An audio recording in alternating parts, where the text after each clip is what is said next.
खबर जो निष्पक्ष है, खबर जो निडर है, खबर जो उठाती है आपकी आवाज, खबर 7C, खबर जो सच है। खबर 7C न्यूज चैनल में एक बार फिर से आपका स्वागत है। आइए दिखाते हैं यह बड़ी खबर। मामला भिंड जिले के उमरी थाना क्षेत्र के रामगढ़ गांव का है, जहां 19 अक्टूबर को घर से स्कूल के लिए निकली छात्रा जब घर वापस नहीं लौटी तो परिजनों ने गुमशुदगी की रिपोर्ट दर्ज कराई थी। परिजनों ने इसको लेकर स्टेट हाईवे पर चक्का जाम भी किया था एवं एसपी और कलेक्टर को आवेदन भी दिए थे, जिस पर गंभीरता से SP Shailendra Singh Chauhan, additional SP Kamlesh Kumar के निर्देशन में डीएसपी हेडक्वार्टर अरविंद शाह के मार्गदर्शन में खुद मोर्चा संभालते हुए सीसीटीवी फुटेज, साइबर एवं मुखबिर तंत्र जैसे कई साधनों के माध्यम से आखिरकार 16 वर्षीय नाबालिग छात्रा के अंधे कत्ल का खुलासा करते हुए आरोपी को ढूंढ निकाला। 11वीं में पढ़ने वाली छात्रा के अंधे कत्ल का पारिवारिक रिश्ते का चाचा ही हत्यारा निकला। आरोपी भी नाबालिग बताया गया है। पुलिस को गुमराह करने के लिए थाने से लेकर चक्का जाम करने तक आरोपी साथ में रहा ताकि किसी को संदेह ना हो, लेकिन फिंगर के डर से खुद के द्वारा सुनाई गई झूठी कहानी में ही फंस गया आरोपी ने स्वीकार करते हुए बताया कि वह मृतका से एक तरफा मोहब्बत करता था। जब वो पढ़ने के लिए घर से निकली तो करीब 1 किलोमीटर दूर बाजरा के खेतों में जबरन दुष्कर्म करने के बाद गला दबाकर हत्या भी कर दी ताकि किसी को पता ना चले। लेकिन कहते आरोपी कितना भी शातिर क्यों ना हो, वारदात के समय कोई ना कोई सुराग छोड़ ही जाता है और उसी सुराग की वजह से डीएसपी अरविंद शाह के मार्गदर्शन में आखिरकार उमरी पुलिस आरोपी तक पहुंची जाती है और उसे गिरफ्तार कर सलाखों के पीछे भेज देती है, जिसका खुलासा प्रेस वार्ता के जरिए किया गया। चर्चित ब्लाइंड मर्डर के आरोपी पर एसपी शैलेंद्र सिंह चौहान के द्वारा 10,000 रुपए का इनाम भी घोषित किया गया था। हत्या है वो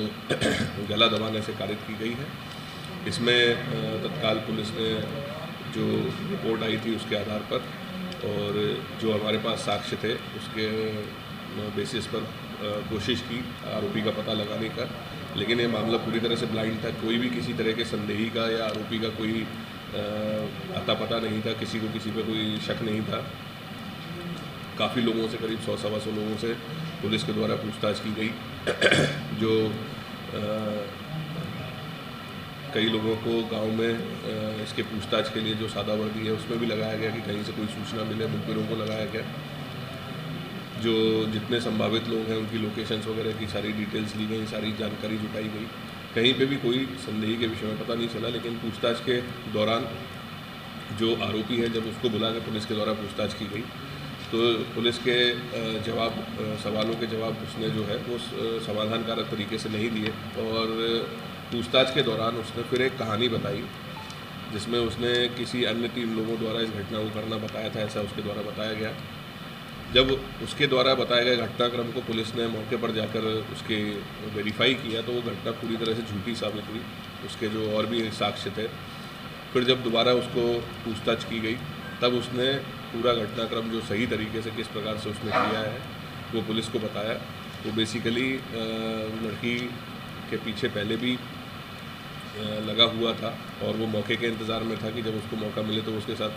कोई घटना कारित कर सके। और जिस दिन ये लड़की निकल रही थी उस दिन वो सुबह साइकिल में जब हवा भर रही थी, इस बात की पुष्टि अन्य लोगों ने भी की है, तब इसने उसको स्कूल जाने का देखा और तब ये घर से झाड़ू के लिए जो है खरेरा उसको काटने का कहकर निकला